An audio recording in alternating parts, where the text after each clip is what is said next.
आज हम बात करेंगे माइक्रो इकोनॉमिक्स की, मतलब सूक्ष्म अर्थशास्त्र।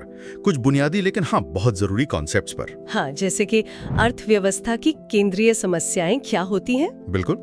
और वो उत्पादन संभावना वक्र पीपीएफ जिसे कहते हैं वो क्या है, अवसर लागत क्या बला है, और उपयोगिता यूटिलिटी, वो कार्डिनल ऑर्डिनल वाला चक्कर, फिर डिमांड और सप्लाई के नियम, उनके कर्व्स, और मांग की लोच इलास्टिसिटी ऑफ डिमांड। इसमें वो कीमत लोच, आय लोच, तिरछी लोच, ये सब आते ना। जी हाँ। और आखिर में बाजार के अलग अलग टाइप्स, मतलब मोनोपोली से परफेक्ट कंपटीशन तक। तो चलिए शुरू करते हैं। सबसे पहले अर्थव्यवस्था की ये जो केंद्रीय समस्याएं हैं, ये हैं क्या आखिर? देखिए सीधी सी बात है, दुनिया में किसी भी देश के पास जो संसाधन है ना, मतलब पैसा, जमीन, लोग, कच्चा माल, वो लिमिटेड है, सीमित। हाँ, और हमारी जरूरतें, ख्वाहिशें वो तो बढ़ती जाती हैं, कभी खत्म नहीं होती। एकदम। और बस यहीं से शुरू होती है असली कहानी। इसी लिमिट और अनलिमिटेड इच्छाओं के चक्कर में हर इकोनॉमी के सामने तीन मेन सवाल आ जाते हैं। पहला सवाल, क्या उत्पादन करें? मतलब देश ये तय करे कि भाई अपने ये जो गिने चुने संसाधन हैं, इनसे बनाएं क्या? अनाज, कपड़ा, घर जैसी जरूरी चीजें, या फिर कार, एसी, मतलब लग्जरी वाली चीजें। बिल्कुल, ये चुनाव करना पड़ता है। फिर दूसरा सवाल आता है, कैसे उत्पादन करें? अच्छा, मतलब बनाने का तरीका क्या हो? हाँ, क्या ज्यादा लोगों को काम पर लगाएं, लेबर ज्यादा यूज करें, जिसे कहते हैं लेबर इंटेंसिव टेक्निक, या फिर मशीनें ज्यादा लगाएं, कैपिटल इंटेंसिव। सही। ये इस पर डिपेंड करता है कि देश में सस्ता क्या है और ज्यादा क्या है, लोग या मशीनें। और तीसरा सवाल, तीसरा और बहुत जरूरी, किसके लिए उत्पादन करें? मतलब जो भी बन रहा है वो मिलेगा किसे, समाज में बटेगा कैसे? क्या सब लोग उसे खरीद पाएंगे? इनकम का डिस्ट्रीब्यूशन कैसा है? हाँ, तो ये तीन सवाल, क्या, कैसे और किसके लिए, यही हैं अर्थव्यवस्था की केंद्रीय समस्याएं।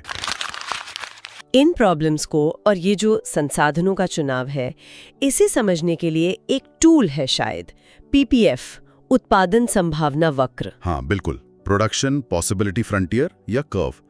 ये बेसिकली ग्राफ है, एक कर्व लाइन। ये दिखाता क्या है? ये दिखाता है कि अगर कोई इकोनॉमी अपने सारे रिसोर्सेज और टेक्नोलॉजी का एकदम बेस्ट तरीके से पूरी एफिशिएंसी से इस्तेमाल करे, तो वो कोई भी दो चीजें, मान लो जूते और जीन्स, उनके कितने अलग अलग कॉम्बिनेशंस बना सकती है। मतलब कितने जूते और कितनी जीन्स मैक्सिमम कितना बना सकती है, ये बताता है। अच्छा, तो अगर कोई पॉइंट उस कर्व के ऊपर है तो इसका मतलब है कि इकोनॉमी एकदम बढ़िया काम कर रही है, सारे संसाधन पूरी तरह इस्तेमाल हो रहे हैं, कोई वेस्टेज नहीं, फुल यूटिलाइजेशन।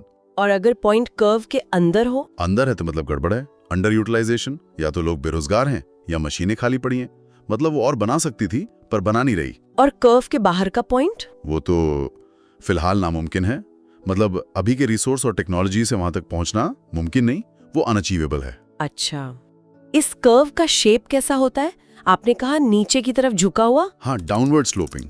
ये बताता है कि रिसोर्स तो लिमिटेड है ना, तो अगर आपको एक चीज जैसे जीन्स ज्यादा बनानी है तो जूते कम बनाने पड़ेंगे। बिल्कुल, क्योंकि आप वही लिमिटेड रिसोर्स जूतों से हटाकर जीन्स में लगा रहे हैं। एक का प्रोडक्शन बढ़ाने के लिए दूसरे का घटाना ही पड़ेगा। और यहीं पर वो अवसर लागत वाली बात आती है। अपॉर्चुनिटी कॉस्ट, एकदम सही। जब आपने ज्यादा जीन्स बनाने के लिए कुछ जूतों का प्रोडक्शन छोड़ा ना, तो वो जूते जिनका आपने त्याग किया, वही उन एक्स्ट्रा जीन्स की अवसर लागत है। मतलब किसी एक चीज को पाने के लिए जो दूसरी बेस्ट चीज छोड़नी पड़ी, वही अवसर लागत। और पीपीएफ का जो ढलान है वो इसी लागत को दिखाता है। क्या ये पीपीएफ हमेशा एक जैसा रहता है? नहीं, सोचिए अगर देश को नए रिसोर्स मिल जाएं या कोई बढ़िया नई टेक्नोलॉजी आ जाए तो ज्यादा प्रोडक्शन हो पाएगा। हाँ, तब ये पीपीएफ कर्व बाहर की तरफ खिसक जाएगा, आउटवर्ड शिफ्ट। मतलब अब देश पहले से ज्यादा जूते और जीन्स दोनों बना सकता है। ये इकोनॉमिक ग्रोथ है। और अगर उल्टा हो, रिसोर्स कम हो जाए, बाढ़ आ जाए, तो कर्व अंदर की तरफ खिसक जाएगा, इनवर्ड शिफ्ट, प्रोडक्शन कैपेसिटी कम हो जाएगी। अच्छा, एक शब्द आता है मुफ्त वस्तुएं या फ्री गुड्स। क्या ये सच में मुफ्त होती हैं? देखिए, इकोनॉमिक्स में फ्री गुड का मतलब थोड़ा अलग है। ये वो चीजें हैं जिनकी सप्लाई इतनी ज्यादा है उनकी डिमांड के मुकाबले कि कोई कमी ही नहीं है, और उन्हें पाने के लिए कुछ छोड़ना नहीं पड़ता, कोई अवसर लागत नहीं। बिल्कुल, अपॉर्चुनिटी कॉस्ट शून्य होती है। जैसे हवा या धूप, यह हमें नेचर से भरपूर मिलती हैं। लेकिन हाँ, बॉटल वाला पानी फ्री गुड नहीं है। क्यों? क्योंकि उसे साफ करने, बॉटल में भरने, आप तक पहुंचाने में रिसोर्स लगे हैं। उसकी एक कॉस्ट है, अवसर लागत है, चलिए अब आते हैं उपयोगिता पर। यूटिलिटी क्या मतलब है इसका? सिंपल सा मतलब है सेटिस्फैक्शन। किसी चीज को इस्तेमाल करने से जो संतुष्टि या खुशी मिलती है ना, बस वही उपयोगिता है। तो क्या इसे नाप सकते हैं नंबर्स में? इसी पर दो स्कूल ऑफ थॉट है। एक है कार्डिनल यूटिलिटी वाला। वो क्या कहता है? वो कहते हैं हाँ जी बिल्कुल नाप सकते हैं, जैसे वजन या लंबाई नापते हैं। वो एक यूनिट भी बना देते हैं, यूटिल्स।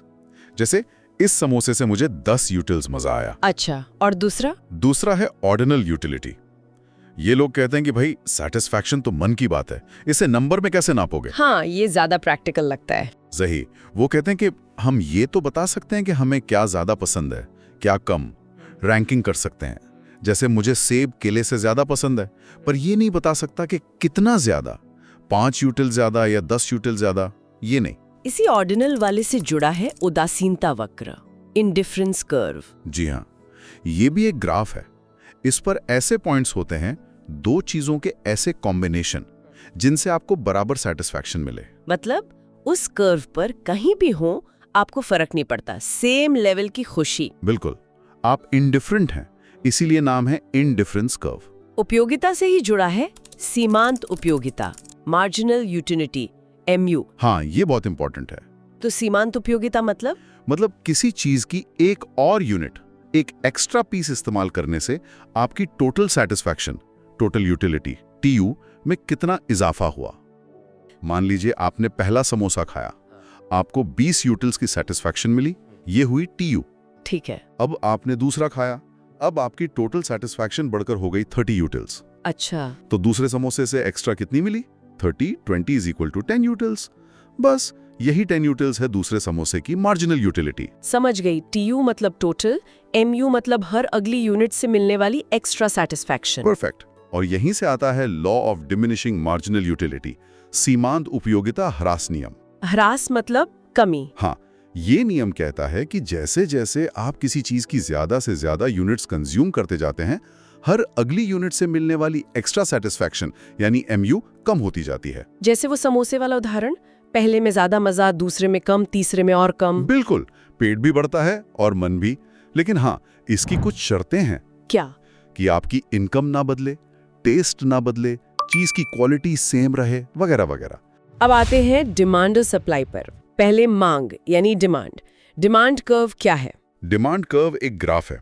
ये दिखाता है कि किसी चीज की अलग अलग कीमत पर लोग उसकी कितनी क्वांटिटी खरीदने को तैयार हैं। Y एक्सिस पर कीमत, X एक्सिस पर क्वांटिटी। और मांग का नियम, लॉ ऑफ डिमांड, ये तो हम रोज देखते हैं। हाँ, ये बड़ा सिंपल सा नियम है।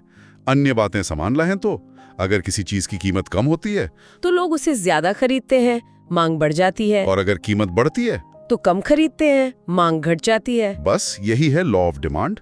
कीमत और मांग में उल्टा रिलेशन, इनवर्स रिलेशनशिप। और इसीलिए डिमांड कर्व नीचे की तरफ जाता है। एकदम सही, नेगेटिवली स्लोप्ड होता है। आपने फिर कहा अन्य बातें समान रहने पर, ये इतना जरूरी क्यों है? क्योंकि अगर कीमत के अलावा कुछ और बदल गया, जैसे मान लो आपकी इनकम अचानक बहुत बढ़ गई, तो हो सकता है चीज महंगी होने पर भी आप ज्यादा खरीद लें। इसलिए बाकी फैक्टर्स को कांस्टेंट मानना पड़ता है नियम समझने के लिए। अच्छा, ये डिमांड कर्व पर मूवमेंट और शिफ्ट में क्या फर्क है? अच्छा सवाल है। देखिए, जब सिर्फ चीज की अपनी कीमत बदलती है और बाकी सब सेम रहता है, तो हम उसी डिमांड कर्व पर ऊपर नीचे होते हैं। कीमत कम तो नीचे, मांग बढ़ी, कीमत ज्यादा तो ऊपर, मांग घटी। इसे कहते हैं मूवमेंट अलोंग द कर्व। और शिफ्ट? शिफ्ट तब होता है जब कीमत तो वही रहे पर कोई और फैक्टर बदल जाए। जैसे लोगों की इनकम बदल जाए, फैशन बदल जाए, या किसी जुड़ी हुई चीज, रिलेटेड गुड की कीमत बदल जाए। तब क्या होता है? तब पूरा का पूरा डिमांड कर्व ही अपनी जगह से हिल जाता है। या तो दाईं तरफ खिसकेगा, राइटवर्ड शिफ्ट, अगर मांग बढ़ी है, या बाईं तरफ, लेफ्टवर्ड शिफ्ट, अगर मांग घटी है। अब जरा कुछ मजेदार अपवादों की बात करते हैं। Exceptions to law of demand, मतलब जहां कीमत बढ़ने पर मांग कम नहीं होती बल्कि बढ़ जाती है। ऐसा भी होता है? हाँ, होता है। पहला केस है गिफिन गुड्स का। गिफिन? ये क्या है? ये बहुत ही घटिया क्वालिटी की चीजें होती हैं, मतलब इंफीरियर गुड्स, जो गरीब लोग ज्यादा खाते हैं और उनका कोई सस्ता सब्स्टिट्यूट भी नहीं होता। रॉबर्ट गिफिन ने देखा था आयरलैंड में। क्या देखा था? कि जब आलू बहुत महंगे हो गए, जो कि उनका मेन खाना था, तो लोग मांस जैसी और महंगी चीजें तो खरीद ही नहीं सकते थे, तो पेट भरने के लिए उन्हें मजबूरन वो महंगे आलू ही और ज्यादा खरीदने पड़े। अरे मतलब कीमत बढ़ी और डिमांड भी बढ़ गई। हाँ, ये है गिफन पैराडॉक्स। दूसरा एक्सेप्शन है वेबलिन गुड्स। ये कौन सी हैं? ये हैं प्रेस्टिजियस गुड्स, लग्जरी आइटम्स, महंगी घड़ियां, कारें, डिजाइनर कपड़े। इनका क्या चक्कर है? लोग इन्हें खरीदते ही इसलिए हैं क्योंकि ये महंगी हैं, ये स्टेटस सिंबल है। तो अगर ये और महंगी हो जाए तो लोग और ज्यादा खरीदेंगे अपना स्टेटस दिखाने के लिए। कुछ लोग, हाँ, ये वेबलिन इफेक्ट कहलाता है।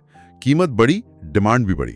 वाह, अच्छा, अब कुछ और टाइप की गुड्स भी समझ लेते हैं। हीन वस्तुएं, इंफीरियर गुड्स। ये वो हैं जिनकी डिमांड इनकम बढ़ने पर कम हो जाती है। जैसे जैसे लोग अमीर होते हैं वो इन्हें छोड़कर बेहतर चीजें खरीदने लगते हैं। इनकम और डिमांड में उल्टा रिश्ता। और नॉर्मल गुड्स? वो नॉर्मल है। ज्यादातर चीजें, इनकम बढ़ती है तो डिमांड भी बढ़ती है। स्थानापन्न वस्तुएं, सब्स्टिट्यूट्स, जिन्हें एक की जगह दूसरे को यूज कर सकते हैं। चाय, कॉफी, पेप्सी, कोक।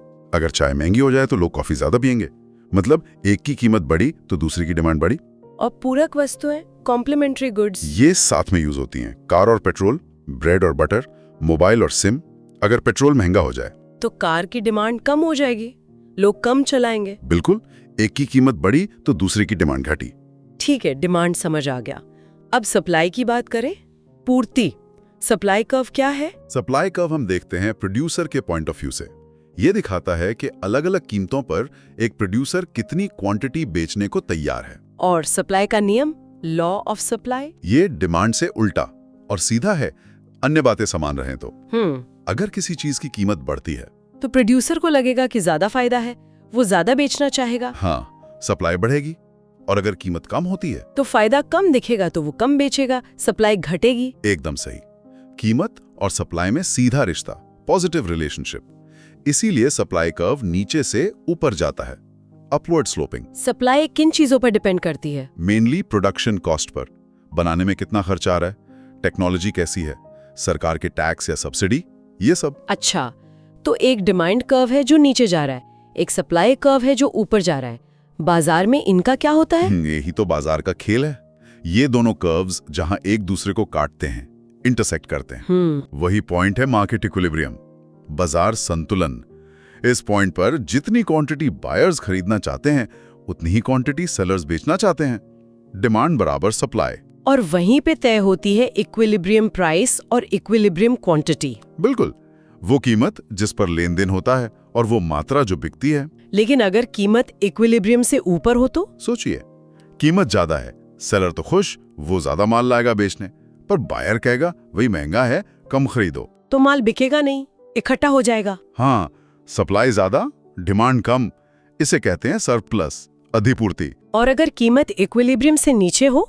तब उल्टा, बायर कहेगा वाह सस्ता मिल रहा है, ज्यादा खरीदो, पर सेलर कहेगा इतनी कम कीमत पर मैं कम ही बेचूंगा। तो चीज की कमी हो जाएगी, शॉर्टेज। बिल्कुल, डिमांड ज्यादा, सप्लाई कम, इसे कहते हैं शॉर्टेज, अधिमांग। तो मार्केट खुद ही एडजस्ट करता है, सरप्लस में कीमत गिरती है, शॉर्टेज में बढ़ती है। हाँ, मार्केट फोर्सेस वापस इक्विलिब्रियम की तरफ धकेलती हैं।